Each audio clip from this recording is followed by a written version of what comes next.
Bonjour et bienvenue dans Sème ta graine.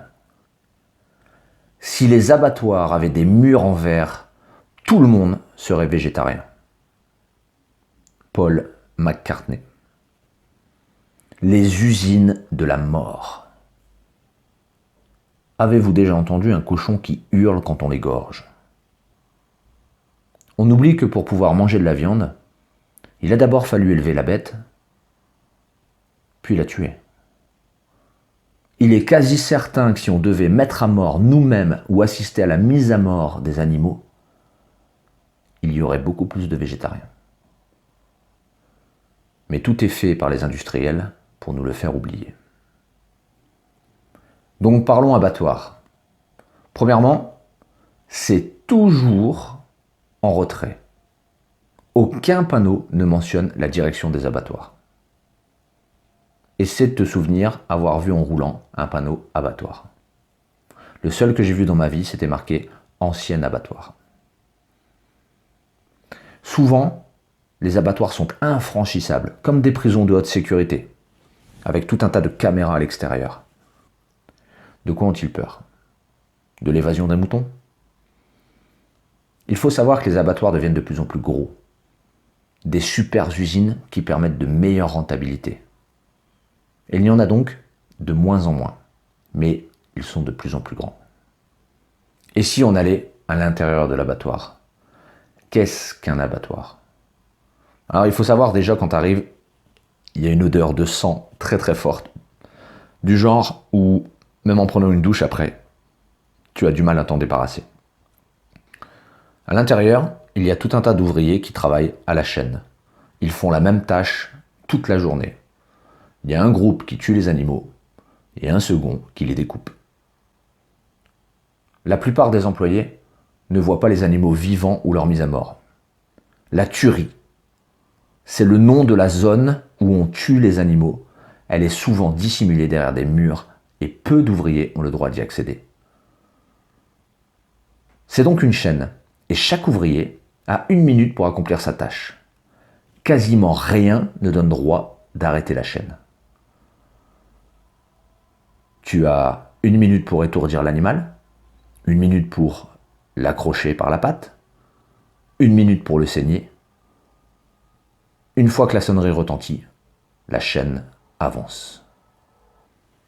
Hormis l'abattage religieux, il existe plusieurs méthodes pour étourdir un animal.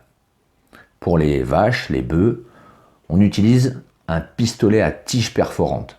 On appelle ça aussi le matador. Le but, c'est d'endommager le cerveau et de provoquer une perte de conscience, mais pas la mort. Pour les porcs, les moutons, on va utiliser un électronarcose. On va étourdir l'animal par des chocs électriques. Ensuite, la bête est accrochée à une chaîne par la patte arrière qui est en hauteur. La loi dit, si l'animal est conscient, il est strictement interdit de le suspendre. Donc l'animal est étourdi, il est suspendu, puis il est saigné. Il faut très rapidement le saigner, avant qu'il ne reprenne conscience. Le tueur, c'est le nom de l'ouvrier qui sectionne les artères du cou. Quand il n'y a plus de sang dans la bête, elle est considérée comme morte. Pour les volailles, elles sont accrochées vivantes. On les plonge dans un bain d'eau électrisé, puis on les tranche. Des journalistes se sont fait embaucher dans les abattoirs. Et il y a donc la théorie, qui n'est déjà pas très très sympa que je viens de te raconter, et il y a la réalité. Et cette réalité est corroborée par des ouvriers qui ont travaillé dans ces abattoirs, de vrais anciens ouvriers. Il est fréquent que l'étourdissement rate et que l'animal soit saigné, pleinement conscient. Les animaux sont amenés à emprunter le couloir de la mort pour aller dans des boxes. Les vaches, par exemple, savent très très bien qu'elles vont mourir. Et elles ne sont pas toutes à la taille standard des boxes.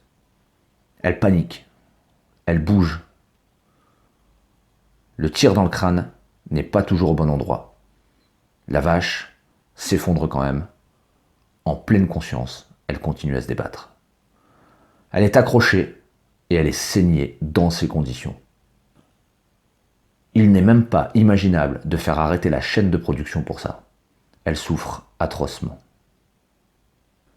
L'association L214 a diffusé des vidéos où on voit des vaches accrochées par la patte donner de violents coups de tête quand le tueur leur tranche le cou. Elles veulent vivre. Parlons cochons. Tu te souviens, ils sont étourdis par électrocution entre les deux oreilles. Et parfois les pinces ne sont pas assez puissantes. Et ils sont torturés bien plus qu'un simple choc électrique. Parfois ces pinces sont utilisées n'importe comment. Arrière-train, cœur. Parfois même, ils meurent d'électrocution interminable. Enfin parfois, ils ne sont pas suffisamment étourdis et saignés en pleine conscience. Je t'épargne les volailles, je t'épargne les moutons. On y retrouve la même barbarie. Ta mission, si tu l'acceptes, sera de semer des graines avec moi, en diffusant ces contenus et en racontant ce que tu as appris. Quand bien même tu n'es pas végétarien, si ce que je raconte t'interpelle, tu peux aussi participer et semer les graines de la vie.